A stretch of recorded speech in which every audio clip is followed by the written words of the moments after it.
On est sur le terrain de la compétition de constructeurs de route et il y a beaucoup de romandes et de romans. Eric, Julien, Thiago, Florent, David et Alexandre, bernois, jurassiens, vaudois, fribourgeois qui représentent la Suisse romande dans cette compétition de constructeurs de route. Qu'est-ce qu'ils devaient faire ces quelques jours, Thomas?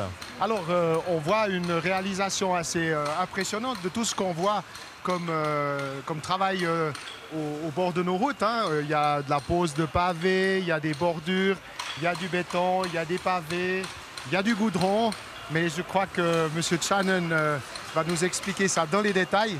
Avec plaisir. Bonjour. Bonjour, oui. Alors, qu'est-ce qu'il devait faire ici? Le goudron, pour votre information, n'existe plus.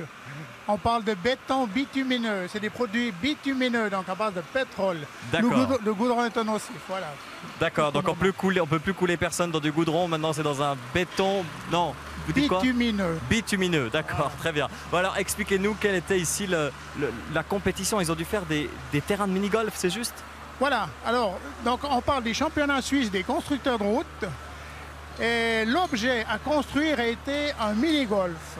D'accord. Donc un trou d'un mini-golf avec un accès, avec un puits de réception pour la petite balle lancée. Et maintenant, nous avons encore aménagé cette piste de façon à ce que ce soit beaucoup plus créatif, beaucoup plus public, parce que depuis demain, les personnes et le public auront la possibilité de jouer au mini-golf, absolument. Génial.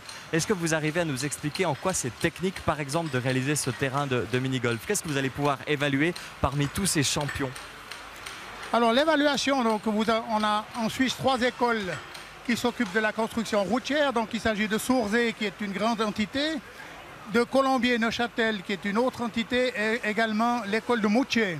D'accord. Ces écoles ont choisi leurs meilleurs éléments, et ces meilleurs éléments, donc de moins de 22 ans, ont pu participer à des éliminatoires l'an passé. Et maintenant, vous avez sous vos yeux les 12 meilleurs constructeurs de route de la Suisse.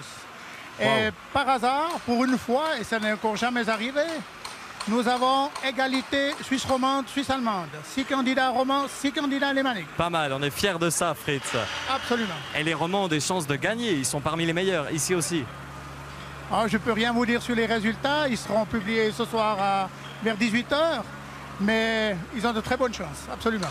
Quand vous regardez comme ça les différents terrains de mini-golf, qu'est-ce qui différencie un terrain réussi d'un terrain pas réussi?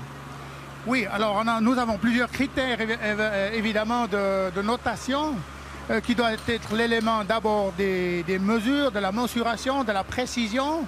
Un mini-golf, ça ne peut pas être mal plat ou d'avoir un terrain qui guide la balle directement dans le trou. C'est clair que ce n'est pas normal, vous avez des règles. Bien sûr. Et ce terrain-là répond plus ou moins aux règles, bien sûr, qui n'a pas été officialisé.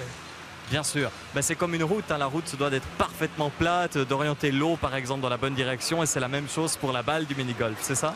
Absolument, donc nous sommes constructeurs de routes, bien sûr qu'on construit d'abord des routes évidemment, mais nous nous occupons aussi d'aménagement extérieur ou des terrains de jeu, c'est aussi dans notre créneau de construction.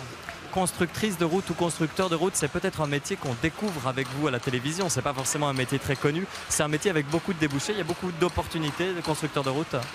Alors, en tout premier lieu, c'est un métier déjà très varié, donc qui permet d'évoluer dans toutes sortes de domaines.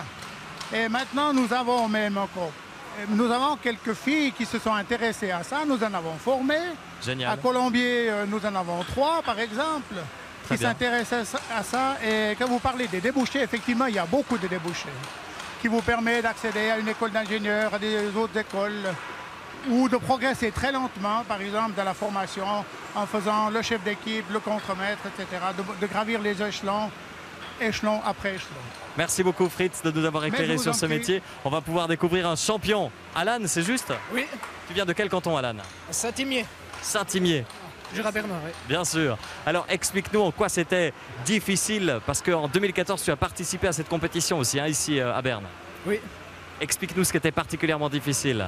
C'était le stress, le temps, le monde qu'il y avait. Après, c'était tout ce qui était implantation, c'était très difficile. Mais après, au final, c'était une bonne expérience quand même. J'ai beaucoup apprécié, puis j'incite tous les jeunes qui sont motivés à venir ici puis essayer d'être champion suisse Absolument. Bravo Alan. Et il faut beaucoup de courage. On voit, c'est un métier extrêmement physique avec la chaleur, etc. On est impressionné par ton travail Alan et le travail de tes collègues qui font la compétition cette année.